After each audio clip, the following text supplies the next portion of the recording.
Spoštovane gledalke, cenjeni gledalci, lepo pozdravljeni, spremljate oddajo Dogodki dneva. V Celju proslavili prejem naziva Evropsko božično mesto. 20 let celjskega art kina. Rokometaši Celja Pivovarne Laško prvi del letošnje sezone odigrali z odliko. Hokejisti Celja v decembru v Alpski ligi doživeli še 5. zaporedni poraz. Kot smo že poročali, bo Celje prihodnje leto Evropsko božično mesto. Naziv so odgovorni z mestne občine Celje in zavoda Celeja prevzeli sredi decembra v češkem Brnu. Včeraj pa so pridobitev laskavega naziva obeležili tudi v okviru pravljičnega Celja v celjskem mestnem središču. Priznanje so na Krekov trg prinesle pravljične vile. Prav slednje so svojo pravljično energijo, ki v Celju praznični čas napolnjuje že 25 let, ob zavodu Celeja Celje, ki bdi nad prazničnim dogajanjem v mestu, izjemno zaslužne, da je Celje prejelo naziv Evropskega božičnega mesta za leto 2025. Jaz mislim, da gre predvsem za potrditev tega, da se vztrajnost pogosto izplača in da vsi organizatorji, ki so v Celju toliko let pripravljali od pravljične dežele do dogajanja v mestnem jedru, vsi gostinci, trgovci, vsi, ki ustvarjajo trip mestnega jedra, na tak način tudi na eno simbolično noto dobijo poplačilo za svoj trud. Številne obiskovalce, ki obiščejo mesto, že letošnjem letu je Celje res izjemno dobro obiskano v decembrskem času. Za prihodnje leto pa si od te nagrade obetamo promocija, smo namreč nekako ob boku tistih mest, ki jih v Evropi res dobro poznamo po božiču in verjamem, da bo to pripeljalo še dodatne obiskovalce, predvsem pa bo to tudi priložnost za nas, da se s programom izkažemo, da naredimo nekaj novega za Celjanke in Celjane, pa tudi za vse tiste, ki v tem čarobnem času obiščejo naše mesto. Priznanje je sicer v češkem mestu Brno, ki je letos Evropsko božično mesto, ob celjskem županu prevzela tudi direktorica zavoda Celeja Celje Maja Voglar, ki je poudarila, da je Celje vse bolj prisotno na evropskem turističnem zemljevidu.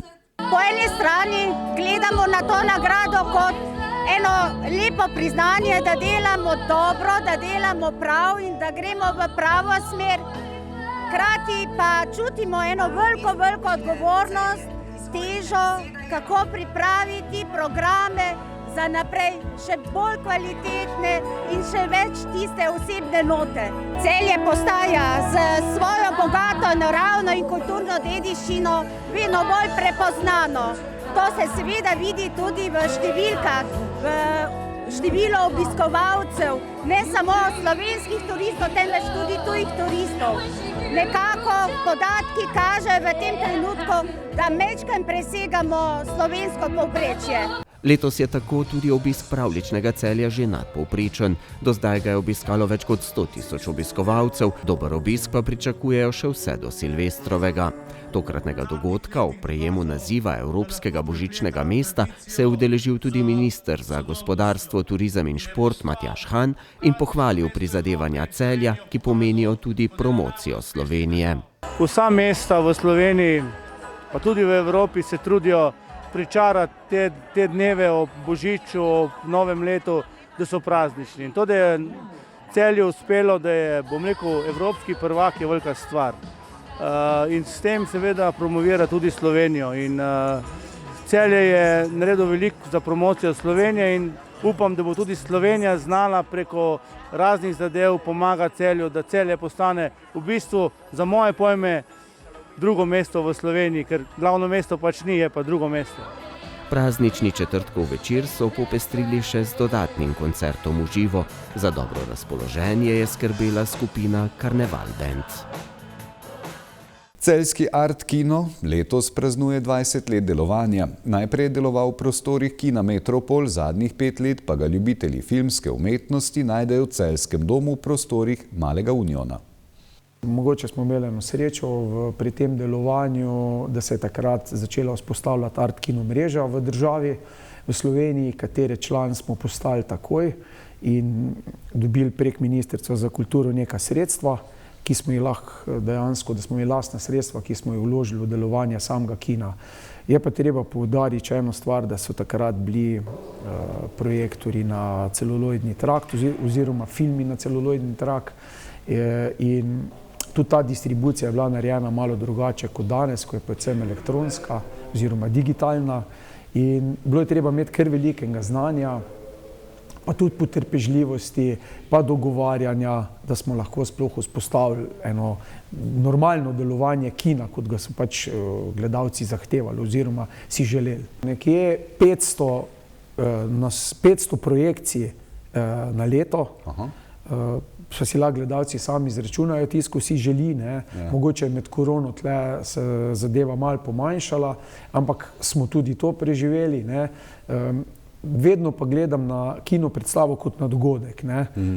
Če mi na leto zavrtimo, ne vem, cirka 150 filmskih naslovov na 500 projekcijah, je to 500 dogodkov, ki jih organiziramo, definitivno na osnovi oziroma z neko preteklostjo, vedno zremo v prihodnost.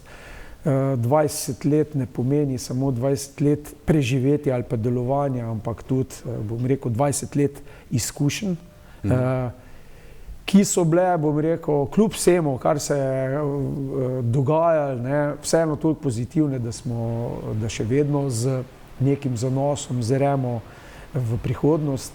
Ekipa se mladi. Mi smo s tem, da smo postali član Europa Cinemas, kot, bom rekel, člana evropskih elitnih art kinematografov, da smo člani art mreže, da dobro sodelujemo, bom rekel, slovenskimi in tujimi producenti oziroma distributerji, zelo ponosni na to. Jaz vedno pravim, da smo s tem tudi postavili mesto Celje na evropski zemljevid, kar se kinematografije tiče.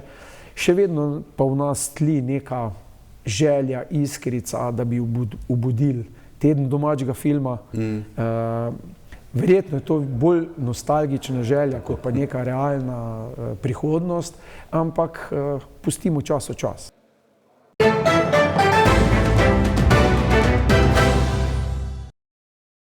Rokometaši Celja Pivovarne Laško so prvo polovico letošnje sezone opravili z odliko. Zanesljivo so se uvrstili na zaključni turnir pokalnega tekmovanja, ki bo v začetku meseca aprila. V državnem prvenstvu pa so v 17 krogih doživeli le en poraz in so trenutno na prvem mestu prvenstvene lestvice. Pred drugovrščenim Slovanom imajo trenutno 3 točke prednosti. Naše ambicije oziroma naši cilji se ne spreminjajo. Napoved pred sezono je bila borba za najvišja mesta. To velja tudi za Evropo, ne nazadnje tudi za pokal Slovenije. Pomembno se je fokusirati na še enkrat razvoj te mlade ekipe. To, da so rezultati v tem trenutku nadpričakovani, še ne pomeni, da je to stalnica, da se zdaj tega navadimo.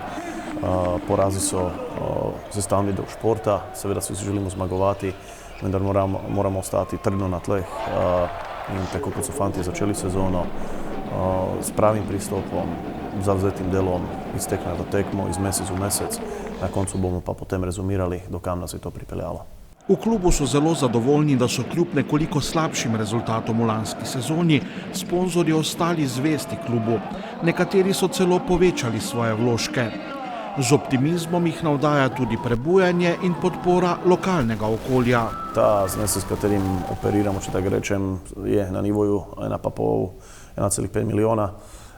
Že zdaj pripravljamo nekako naslednjo sezono. Predvsem je tu pomemben ta odziv sponzorjev, da vidimo, ali planirajo nadaljevati njihovo zgodbo pri nas. Tako da predvidevamo, da tudi naslednja sezona bi znala biti v teh okvirih, kar posledično pomeni tudi prilagajanje proračuna namenjenega za igralce, igralski kader.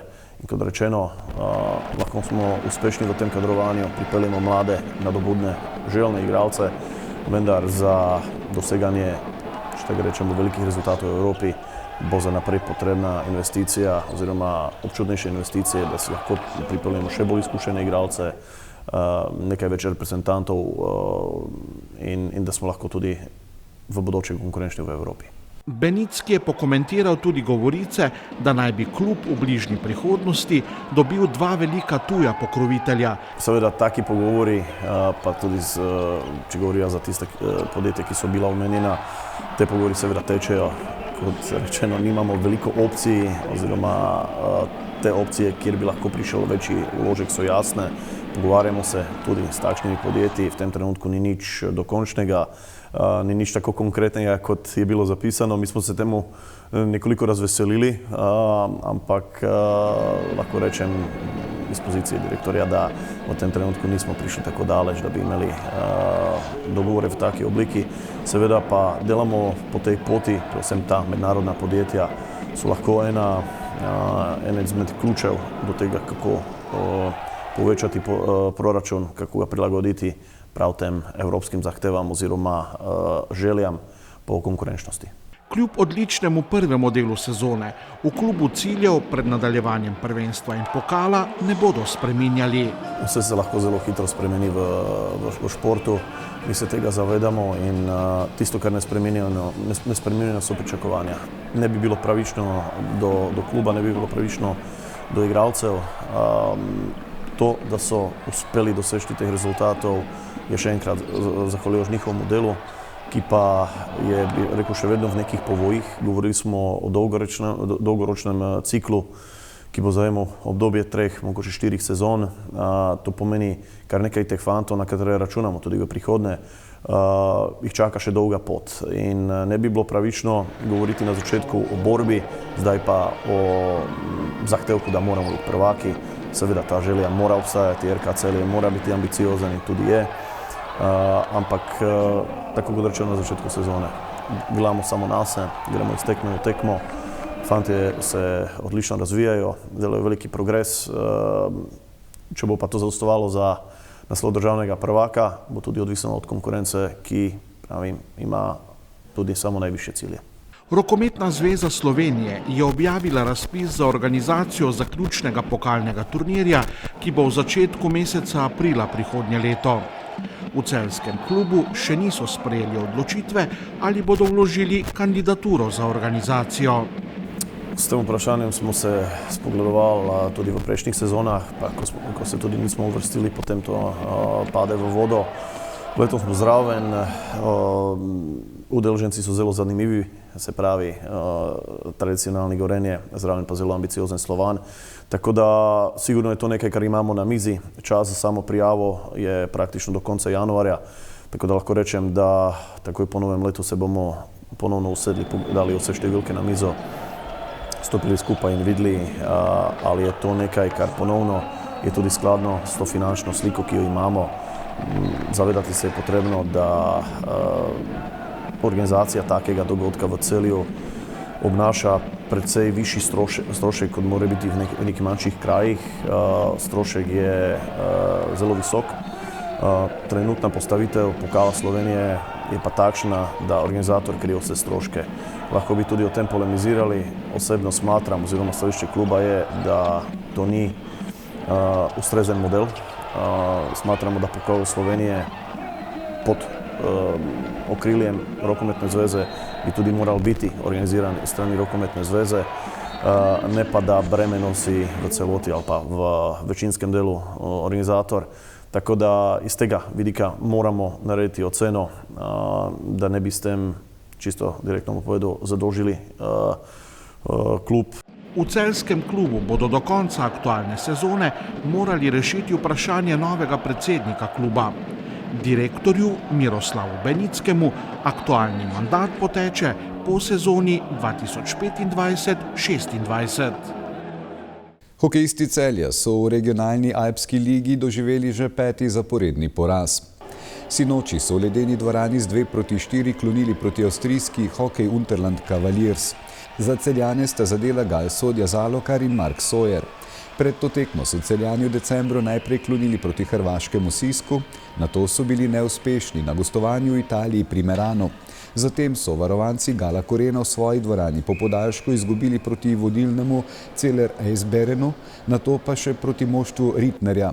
Slab decembrski učinek bodo Celjani skušali popraviti na zadnjih 2 tekmah v letošnjem koledarskem letu. V soboto 28. decembra bodo gostovali v Kitzbühelu, v ponedeljek 30. decembra pa bodo v slovenskem derbiju gostili moštvo Jesenic.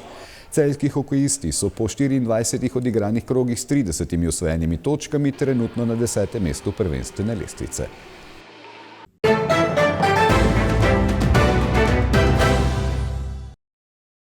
Jutri bo precej jasno z nekaj koprenaste oblačnosti, zjutraj in deloma dopoldne bo po nekaterih nižinah megla. Ponekod na Primorskem bo še pihala šibka burja.